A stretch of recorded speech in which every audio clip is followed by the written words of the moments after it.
Welcome to the Advisor Summit, the podcast where financial advisors gain analytical insights and tactical strategies from the industry's top minds. The new episode is starting now. Liam Hanlon is head of insights at Jump, the AI meeting assistant for advisors. He leads the team that analyzes advisor-client conversational data to extract behavioral and predictive insights that drive advisor performance, client outcomes, and firm strategy. Liam translates conversation patterns into actionable intelligence and partners closely with product and design to embed insights directly into the Jump advisor experience. Prior to Jump, Liam spent 7 years at EY in the wealth and asset management business consulting practice, where he focused on designing and conducting experiments on financial products and services to improve key business outcomes. We are excited to welcome Liam to the Advisor Summit. Liam, welcome to the Advisor Summit podcast. We are excited to have you on here to talk all things Jump and also AI in general. I think this is a huge hot topic. It's a very hot word at the moment, so really excited to kind of get your insights from the inside scoop. Sounds great. Thanks for having me, Molly. Of course. So kind of wanted to start, just in general, what is Jump? What was the problem that it wanted to solve? How has the firm kind of found that solution and what's going on? Yeah, I think I'll start with the problem. So circa 2018, 2019, Michael Kitces was doing groundbreaking research, as Kitces does, and he was allocating or trying to figure out the allocation of the average advisor's day. The outcome of that work showed that financial advisors were only spending 17% of their meeting or of their days with clients in meetings. They were spending 9 to 10 hours a week doing maintenance and admin that was adjacent to the meeting. So post-meeting notes, pre-meeting prep, syncing with putting notes into your CRM, putting data into your financial planning tools. And that's why Jump exists, to solve that problem and to give advisors back that time. We are an AI meeting assistant, which means we join your calls, we transcribe them for you, we turn them into AI notes, summarized notes after the conversation. And then we take those notes and we connect them to your CRM, Salesforce, Redtail, Wealthbox, and your financial planning tools, eMoney, Right Capital. So you don't have to gather the data and go and input it there anymore. We automatically do it for you. We just require one human-in-the-loop review after the meeting happens for you to say, yes, I want that meeting note to go to Salesforce, or yes, I want my financial planning tool to be updated with all of these data points that were collected during the discussion. And also the pre-meeting prep, before you have a meeting with a client or with another advisor, with a prospect, we'll send you that day in advance preparation about what you should know going into this meeting.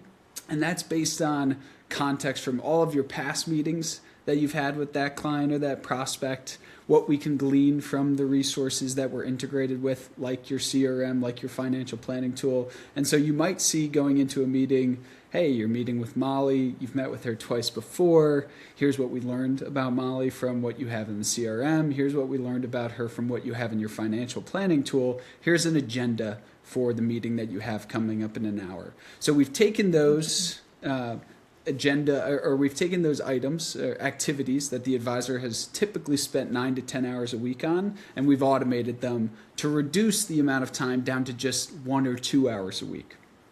Yeah.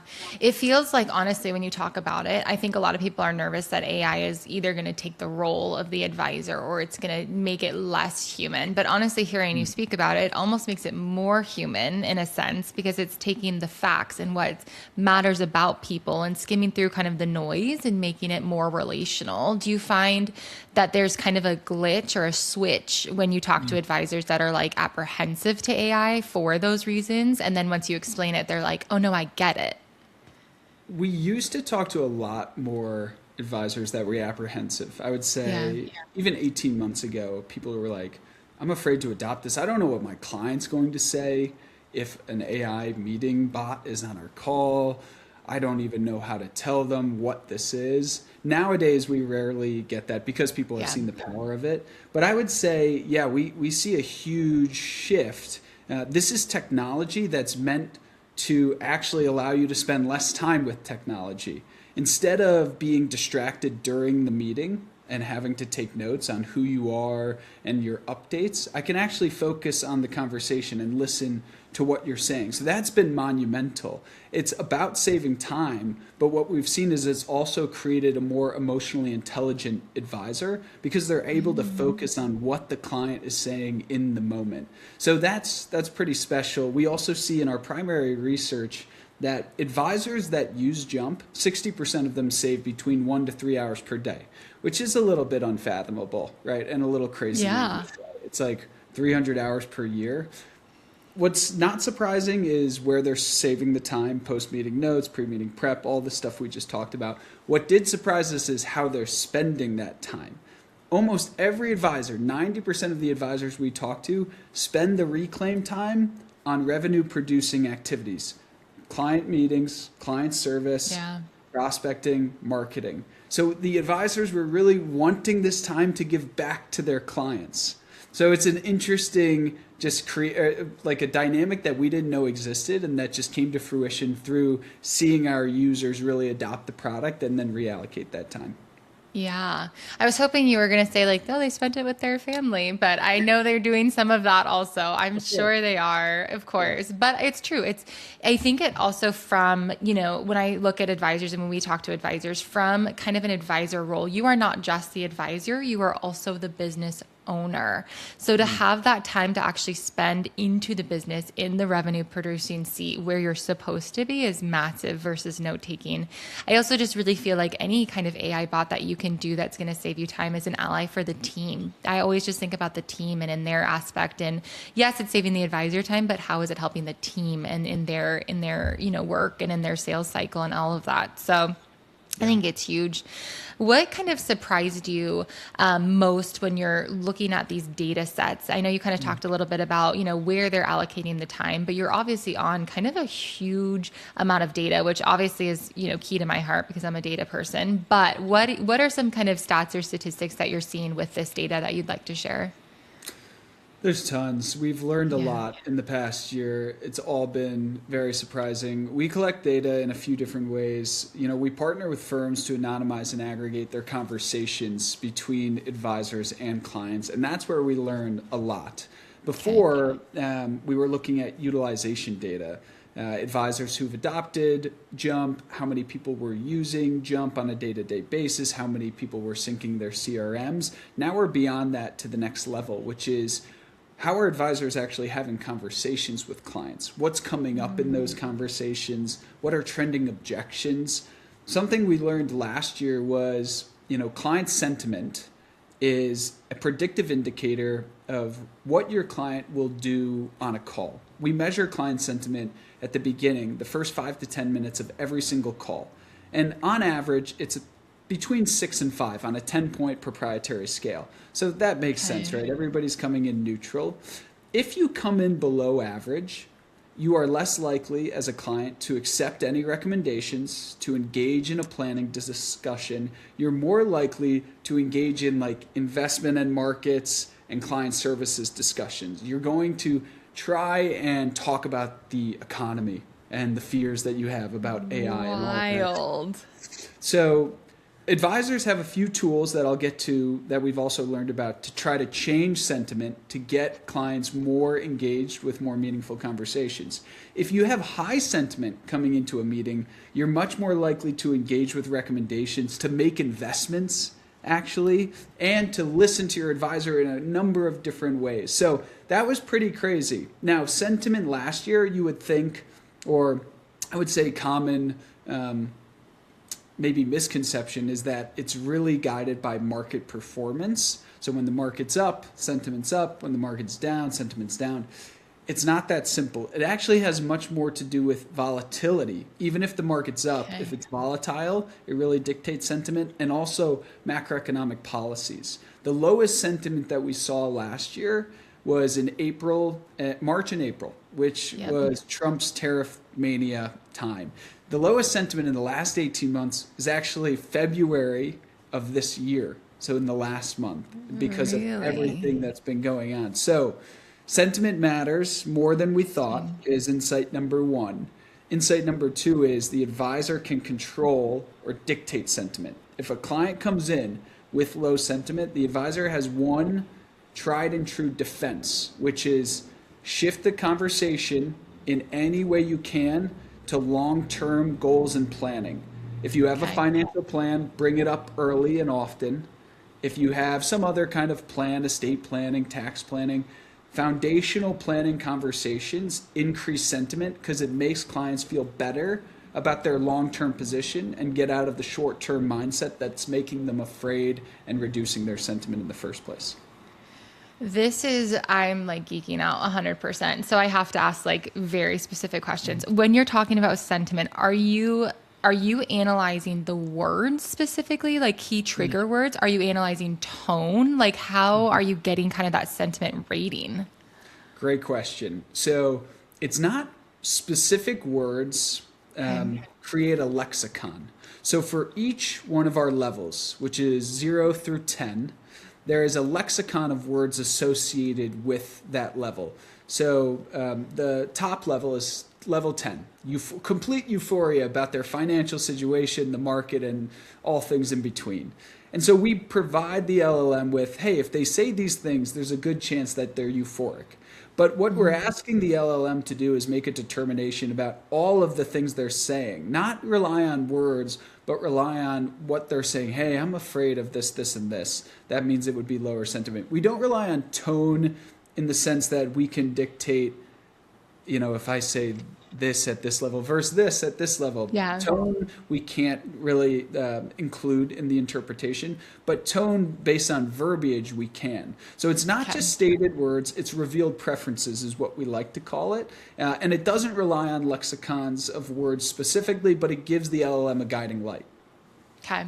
Nope, that's amazing. I think this stuff like intrigues me so much. But I think too, it's not necessarily just a tool. I feel like it's more of an operating system, and it's not just for time savings. It's more how to get to know your clients better. How do you direct conversations better? And in turn, that leads to better close rates. That leads to better conversions. That leads to better all over things. So I think that's huge. And I think the big thing when I hear all of this, I think of compliance, right? Because we love them, we hate them sometimes, but they're not any compliance people. I'm so sorry. I don't really hate you. But how do you kind of navigate that? How are you allowed to do that? Are there some things that maybe advisors think are apprehensive for any AI note taker because of compliance? How has Jump or any other note taker kind of navigated that cycle?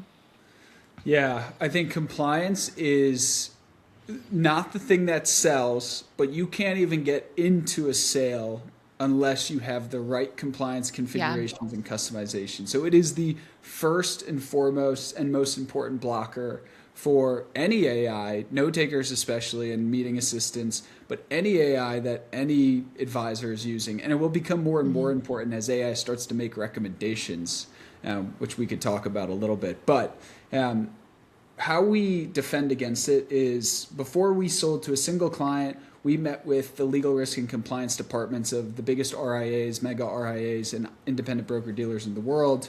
One of our earliest clients was LPL, right? And they have the most stringent legal risk and compliance regulations known to man. And they have a ton of little RIAs. They're not little, some are huge. Right. Private Advisor Group, New Edge, under their umbrella that each have their own set of requirements. So it starts with configurations and customizations.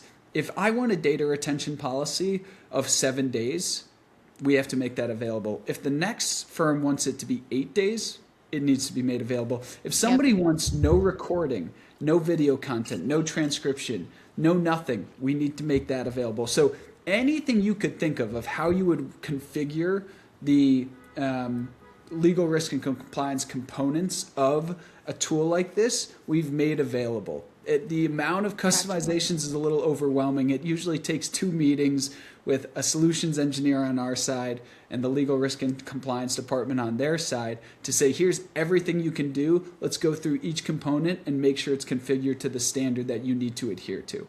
So that's number one. Number two is just continuously learning what is important about the independent broker-dealers, the RIAs, the broker-dealers that we work with. We work across now not just wealth, right? We used to be just RIAs in our first 6 months. Now we're working with a lot of insurance firms, a lot of brokerage firms, a lot of banks, taxes, and insurance professionals. The legal risk and compliance set of policies that we need to adhere to has only expanded. And so we need to continuously be on the forefront of including those policies within our technology and making it available to tweak our technology to adhere to whatever they need to do. I love that. I didn't realize it was so specific, dependent on who you are, what you do, and the customizations involved. And I think it's a needed thing. I mean, in general, in anything in this business, like you said, compliance is typically top of mind. Everybody wants to play by the rules, and I appreciate that. I love being a rule follower, so that makes me happy. And it's like, let's just make everybody happy and compliant, and then we're good to go. You mentioned AI suggestions. I want to talk about this because I think this is very critical, and again, kind of leads back to that key component of being a human. What are some of like common, if an advisor is listening and they're like, okay, I know I need to adopt AI, I know I need technology, what are some common suggestions that the tool gives back to them that can help them in their practices?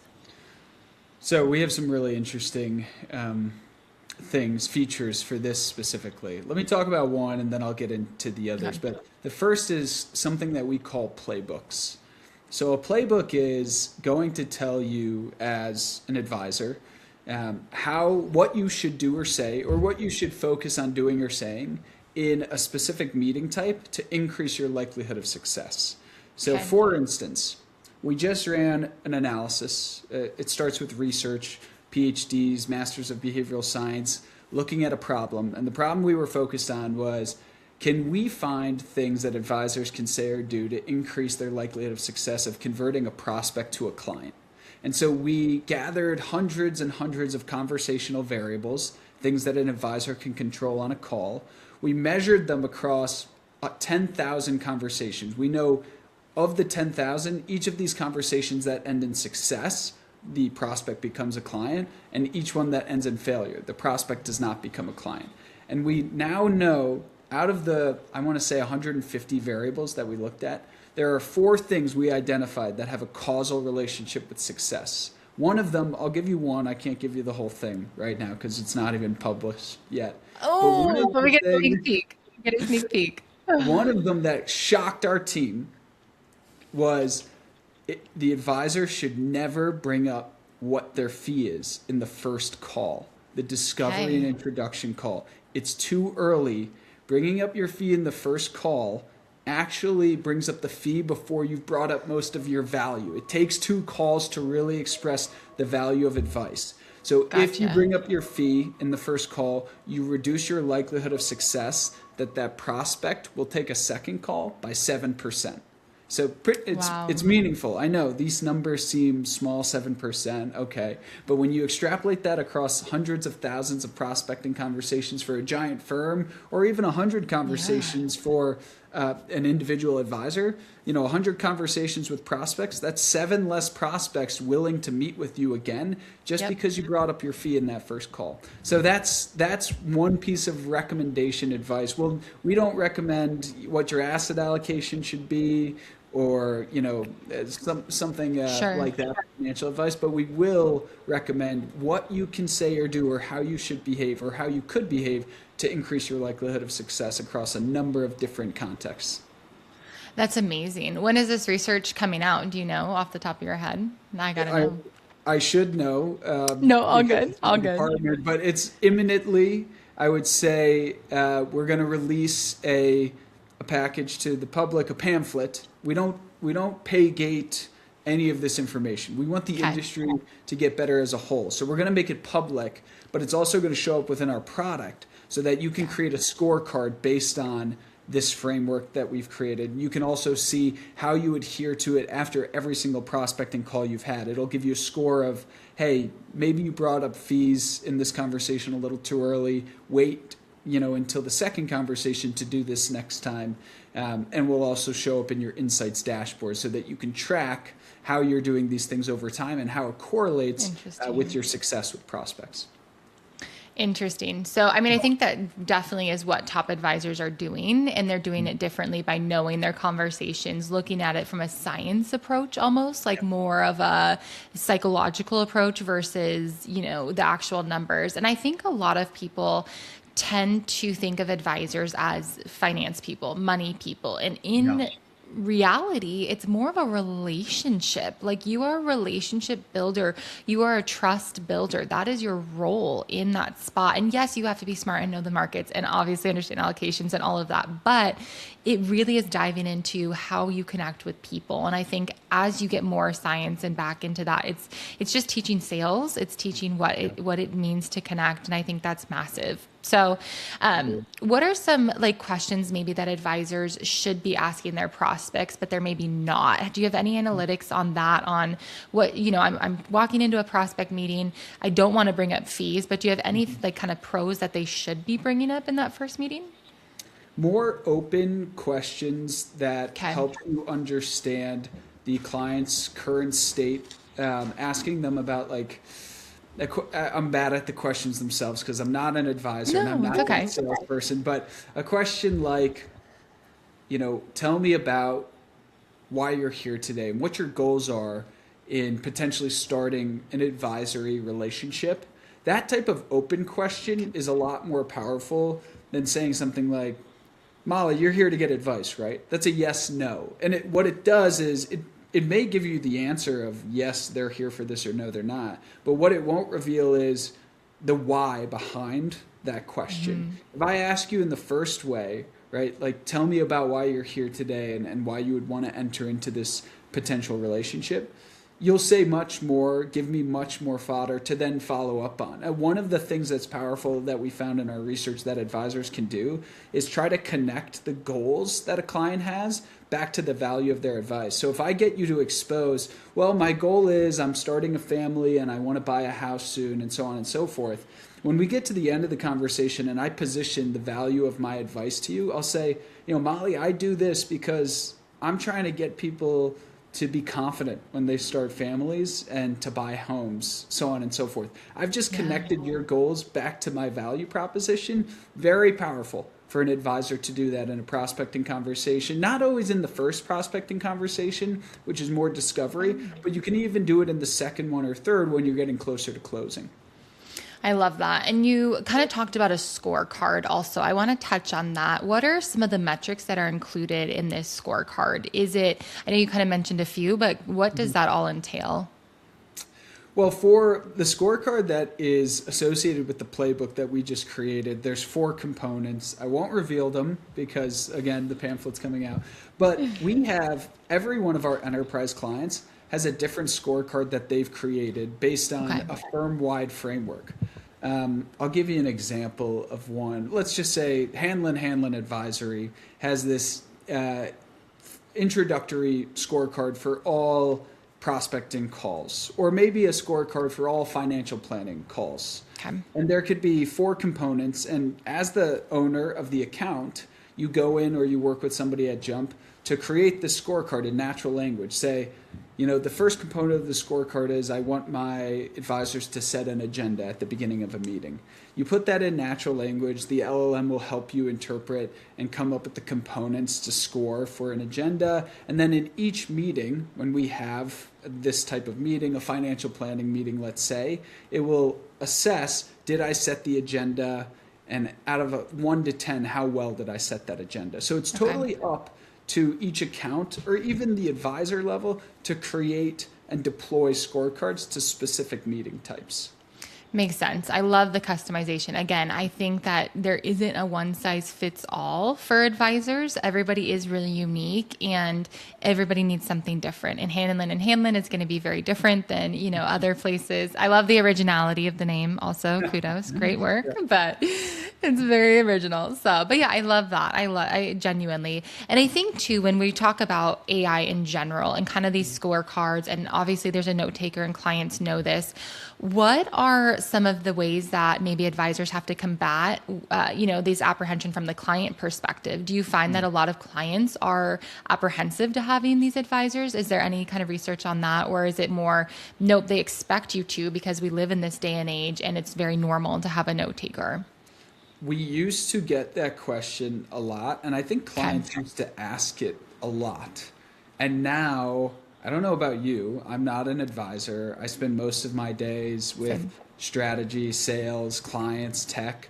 Every single meeting I go to has multiple note takers. I think it's just been completely normalized. We have benefited greatly because of the rise of this technology, not just within the vertical, but in the world. I was working at Ernst & Young before I started at Jump. And right at the end, we started using note takers. People were doing it in a rogue way before because it's such a powerful technology. But I think wealth clients are really smart individuals that are usually high up. They own their own businesses. They're high up executives at firms. They're all using note takers now. So we've just really, really benefited of the rise of note takers, not just within the vertical, but within the world. That's fair. I will say though, my pet peeve is when there's more note takers than there are actual humans. And so then I just start getting a little bit bitter and I start taking people's note takers out if they're not there. Cause I'm like, no, you don't get to come if you're not here. So I'm sorry, that's rude, but it's how it is. But I'm with you. I think it's very normal. Everybody knows it. Everybody has adopted this. I think especially too, as we kind of see this great wealth transfer coming up and it's going to take place and we're going to have a bit of a younger generation now coming into place for this generation before us. It's going to be a very common thing to have AI. We're all going to know it. We've all adopted it. We all use it. It's no longer going to be a question mark. So agreed. I love it. What are some just ways that advisors should be using AI outside of the note taking? I know you guys have launched so many different things, even in March itself. So kind of walk me through some different things that you guys are doing, not just as a note taker, but in general. Yeah. All of our features, we've released so many features recently. There's two core verticals that we're focused on. One is called Operate, and this helps with day-to-day operations for advisors. The technology this includes are smart forms, which is you can create a form and send it to a client, get them to fill it out, and it's sent back. And now you have this living and breathing document that both you and the client can edit. And the second is document intelligence, which is closely related. But if a client sends you a document, it can extract details and then put them into your other sources of information, your CRM, your financial planning tools.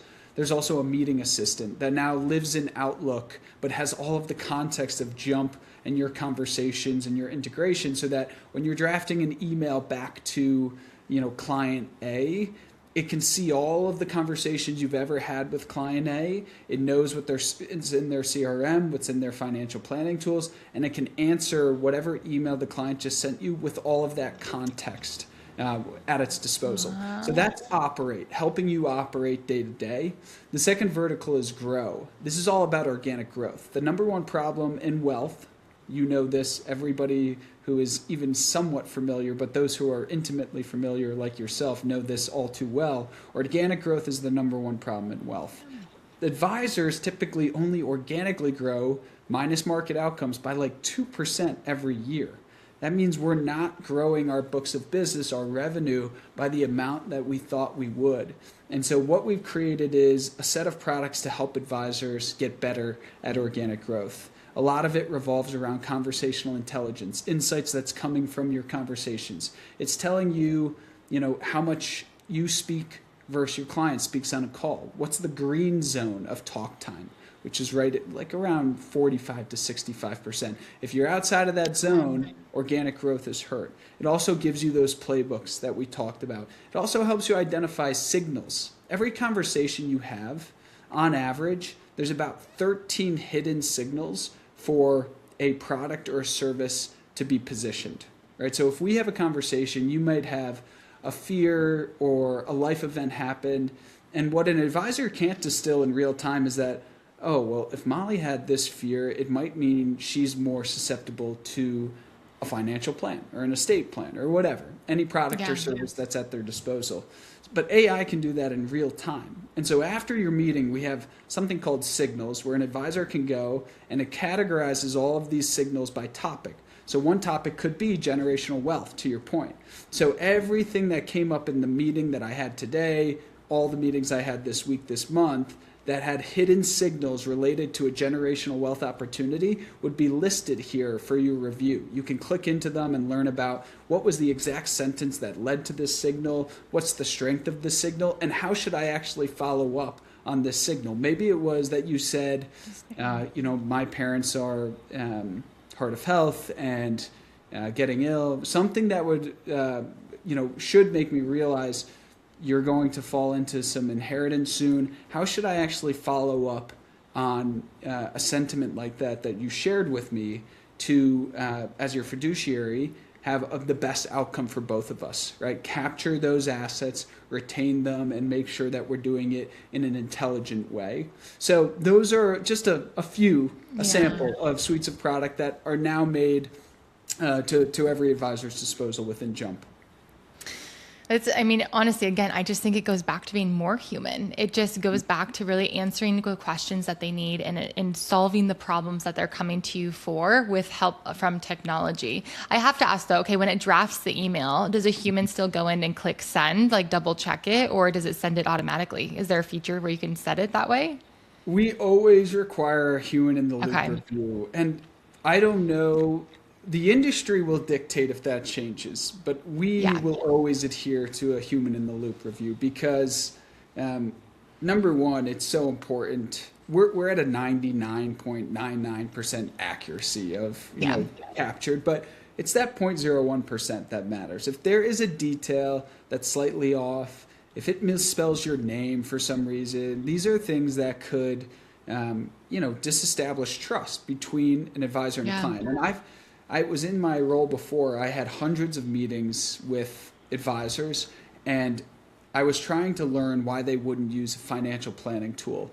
And what it really came down to was they were afraid of using the tool because they were afraid of looking stupid in front of the client. And if they looked bad because they didn't know how to use the tool, it would ruin the trust and the reputation that they had just spent 10 years building. So no matter what the alpha of using that tool was, it was not worth risking the reputation. So that's the game we play. And as long as you have human in the loop review, it's one more layer protecting that trust between that advisor and that client.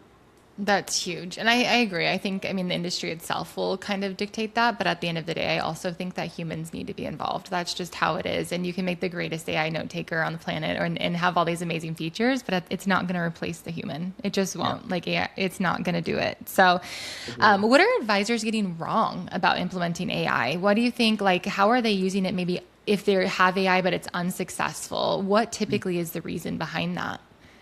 I have a unique opinion on this because I get to see all of our utilization data, the actual features that our advisors are using on a day-to-day basis. Every one of our advisors uses a few standard set of features. I'm going to go in, I'm going to use the note-taking, the pre-meeting prep, I'm going to connect my CRM. They're just not going that level further. They should connect everything at their disposal, every integration that's in the tech stack. An advisor should just put in the 5 to 10 minutes and integrate it because the tool becomes so much more powerful. They should also, and this is on us just as much as it is on an advisor, making advisors aware of these features that we just talked about. We have to do a better job. Jump has to do a better job of bringing these features to the advisors, the front of their minds so that they know how to use them and the power and the use cases behind them. Because it's so powerful, but they have to find that thing, educate themselves on how it works, and then tie it together on how it could be powerful for them. You have to do that work for the advisors are already too busy. That we've proven. Right. So you can't rely on them to go and research or do due diligence or, become a tech expert or wizard on their own. We have to do better. Jump and others have to do better at helping advisors employ some of these features to get the most out of them. Yeah, no, I think it's fair. I mean, and the more I've learned about AI, and I'm still very infantile, so this might be wrong, but I think the more you give it, the more it's able to assess and help you. So it's like, give it the information, connect all the things, and that's what's going to be able to help it take it a step further. I also know there's a lot of competition in note taking, and there's a lot of competitions, especially in the financial advisor space. I can name, 2 or 3 others that are very high competitors. Yeah. Do you find that it's more of an abundance mindset where you're different enough as note takers? It kind of depends on the style of advisor, and there's something for everybody. Do you feel like, you guys have created something that's far better than elsewhere? Or how do you differentiate yourself in this kind of mix of the sea of note taking? Because there really is. You'll get on a call and there's 14 different note takers on there, and you're like, gosh, what are the differences? Like, how does an advisor even begin to know what's right for them? Yeah, great question. I will say there are other great AI note takers, meeting assistants on the market, and those teams are working probably just as hard as ours, and they're creating cool stuff. And to your point, I think there are different focuses of each of them and different markets that we appeal to. I can only speak for Jump because I'm not a part of the strategic discussions at these other firms. But we are uniquely obsessed with wealth management, financial services, and the workflows associated with this category. We have no plans to ever go outside of financial services, and we never would.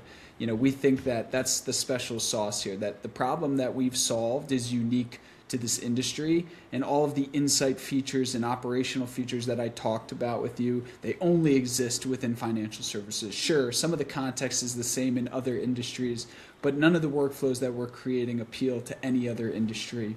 When I look at third-party research across Jump and its competitors, T3 survey, for example, 2026 T3 just came out. Yep. I'm a data nerd, as I know you are, so we probably the day it comes out, you're like, it's birthday. Any research article, I'm like, it's Christmas. You have to get pretty far or deep into it to get to the AI meeting assistant part. But what you'll see if you do get there is we're about 2.5 times bigger than the next competitor in the space. And we have the highest satisfaction, other than one firm that has less than 1% of market share. And so I'm just going to chalk that up. It's their friends and family saying 100%, 5-star Google review. Yeah. And maybe it's a great product, but we have 28,000 advisors using our product and rating it above like an 8.5% on the satisfaction scale. So we have the highest satisfaction and highest market share. It's really hard to look at sets of features and say, oh, that's why, because ultimately our feature set isn't that much different, but we have the best engineers and product managers that I've ever met or have had the pleasure of interacting and working with. And they've designed this experience, which is almost intangible, in a way that is so delightful to use. And one of the stats that's misrepresented in the market now, or other people like to use, but we go head to head with our competitors all the time. And I can't remember the last time that we lost a head-to-head. And the head-to-heads are pilots. Advisors use both us and a competitor. Gotcha. And so we don't have to worry about the pricing and the features and all of those like quantifiable metrics that matter to the home office. When the advisors just score us and say, wow, this is just way better experience for me, that's where we really see the most success. Gotcha. And it's hard to quantify something like that, but it is what we work so hard to do. Yeah. I love that it wasn't really like even a sales perspective. It's yes, there are others out there. And I love that because truly there are others that do great things. And that's kind of how we feel, honestly, also. It's like, great, I love the other people, but we're not always the best fit for everybody. We're the best fit for the majority. But if you want something different and it's not the best experience, like I don't want to take your money if it's not a great experience for you. I want you to love our product. I want you to love what we do and love how we service you. And at the end of the day, the experience for the person is everything. That's in and be all how it goes. So Agreed. I love it. Kind of as we wrap up here, kind of final question we ask, all of our guests is, where are you trekking today? Either personally, professionally, what's kind of a big goal that you want to accomplish this year? Oh man, I think this is a huge year. The only thing I know for certain is 2026, the next 6 to 9 months there'll be more change than there was in the past 6 to 9 years. That's the way the world is moving. And so A personal goal of mine in my position is always to try and skate where the puck is heading and not where it is today. What are we going to be able to do with this technology that will fundamentally change the way we work tomorrow? And so I'm looking at the biggest problems in wealth management, and I'm trying to find a way to solve them for the first time ever with the tech that we have at our disposal and that we can leverage. So I won't give anything away, but I would say that is extremely exciting for us. We've created some exclusive partnerships to do something as complex as automate end-to-end, truly end-to-end, the account opening process. So this is like the biggest operational nightmare that's ever existed within wealth management. And we believe we have a solution, and we have a few early partners that are deploying that solution. So we're really excited about what's to come there. And there's so many use cases just like that one. It's obvious why we started with it. But that's the kind of stuff that, 5 years ago when I was in this industry, I just thought, oh, well, that just will always be a problem. Like, let's move past it. Let's not spend money or time and energy on it. And now we can relook at it and say, this is totally solvable. It's going to take some work and a lot of smart people, but we can solve this thing for the first time ever. So that's what we're excited about. I love it. I think solving problems is everything, and that's why we exist, right? Is to help advisors be better advisors and grow their practices and grow their businesses. So I love it. Thank you for the stats. Thank you for sharing your knowledge, Liam. It's been a pleasure just chatting with you. Of course. Likewise. Anytime.